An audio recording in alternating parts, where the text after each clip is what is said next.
এই ধরনের অঙ্ক তোমরা আগে কখনো করনি। দেখো খুব মজার অঙ্ক। বলা আছে যে 8950 থেকে এই তিনটে সংখ্যা এর যোগফল একটি প্রক্রিয়ায় বিয়োগ করো। অর্থাৎ আমরা সাধারণত করি কি, দুটো প্রক্রিয়ায় যোগ বিয়োগ করি। আমরা এই তিনটে সংখ্যাকে আমরা একসঙ্গে যোগ করে নিই, অর্থাৎ এইভাবে লিখি 724, 386 আর 543, এইগুলোকে যোগ করে নিই। যোগ করে যা হবে, যোগ করে যে আনসারটা বেরোলো সেটা এখান থেকে বিয়োগ করে নিই, আলাদা করে প্রসেস।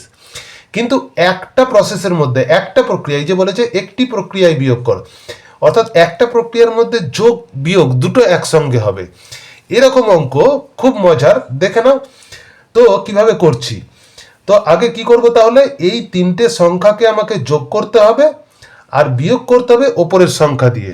তো তাহলে আমরা যোগটা আগে করব কিভাবে না, এই তিনটে সংখ্যাকে যোগ করছি। দেখো 6 আর 3 9 হয়, 9 আর 4 যোগ করলে 13 হয়। ওপরে শূন্য আছে, ওপরে শূন্য থাকলে আমরা সাধারণত 10 ধরি সেটাকে, ওপরে শূন্য থাকলে সেটাকে 10 ধরি, কিন্তু নিচে আমার যোগ করে কত হয়ে গেছে 13। তাহলে ওপরেরটা 10 ধরলেও ছোট হয়ে যাচ্ছে, তাই এটাকে 20 ধরবো। দেখো 20 ধরা অঙ্ক কিন্তু আগে আমরা সাধারণত চোখে দেখিনি কো।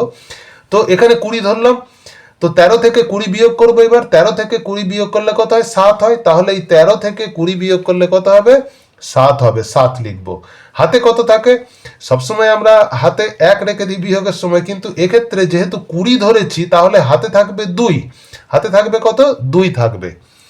এবার এই দুইটাকে কি করব, এই দুইটাকে এই তিনটে সংখ্যার সঙ্গে যোগ করে দেব। তিনটে সংখ্যার সঙ্গে যোগ করলে কত হবে, 2 আর 8 10 আর 4 14, আর এই 2 যোগ করলে হয় 16। ওপরের 5টাকে আমরা যদি 15 ধরি, তাহলে দেখো 16 থেকে 15 ছোট হয়ে যাচ্ছে। তাহলে ওপরের 5টাকে কত ধরবো, 25 ধরবো। ওপরের 5টাকে কত ধরবো, 25 ধরতে হবে। তাহলে 16 কয় দাও 25, 16 কয় দাও 25 হবে না, 9 দাও 25 হবে। 16 কয় দাও 25, 9 দাও 25। আবার হাতে কত থাকলো, আবার যেহেতু 25 ধরেছি, আবার হাতে 2 থাকলো। তাহলে এই দুইটাকে কি করব, আবার এই তিনটে সংখ্যার সঙ্গে যোগ করে দেব। 5 আর 3 8, 8 আর 7 15, 15 আর 2 17।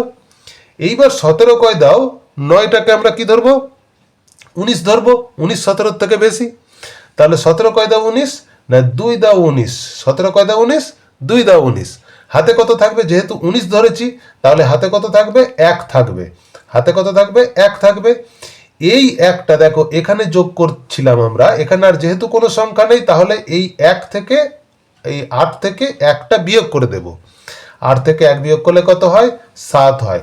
তাহলে দেখো আমাকে আলাদা করে যোগ করে আবার আলাদা করে বিয়োগ করতে হলো না। একটা প্রসেসের মধ্যে, একটা প্রক্রিয়ার মধ্যে আমরা যোগ বিয়োগ দুটো একসঙ্গে করলাম। দারুণ মজার পদ্ধতি।